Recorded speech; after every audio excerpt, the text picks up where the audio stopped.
Hi, I'm Dan Lopresti. I'm an associate professor of computer science and engineering at Lehigh University. I've been at Lehigh for about 4 years. I came here after spending about 10 years in industrial research, and before that I was on the faculty at another university as well.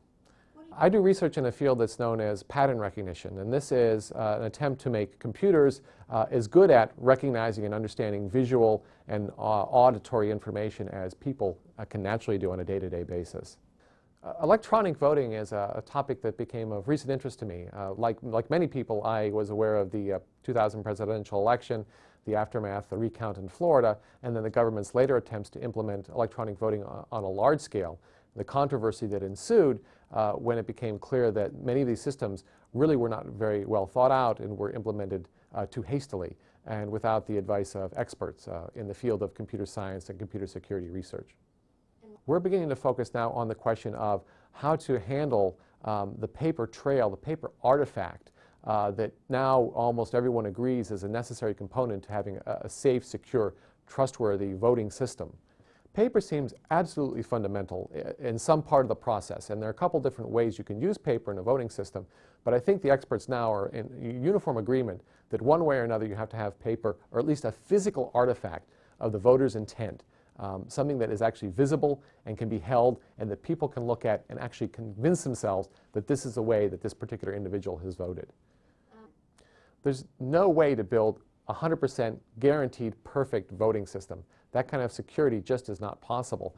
Well, there are a number of points that are critical to keep in mind. The first is that the voting technology ought to be open and accessible in the sense that when it's necessary for local officials or state officials or for experts to look at how the system is implemented to determine whether or not there's any unforeseen bugs or potential vulnerabilities that might be exploited by someone who has an intent of doing harm to the election. So that type of openness is many people regard as absolutely critical. In addition, as I've mentioned, the notion of some kind of physical artifact. It could be paper or some other representation that could be processed at a later time if it becomes necessary to do a recount. One of the big problems with current purely electronic voting systems is there's no effective way to do a recount. You can retally what the machine is telling you, but that's not the same thing as a recount. A recount means being able to go back to each voter's individual ballot and determine in a way that is unambiguous how that individual has voted or indicated that they wanted to vote. And with electronic systems right now, those records are stored electronically inside the machine, which is effectively a computer.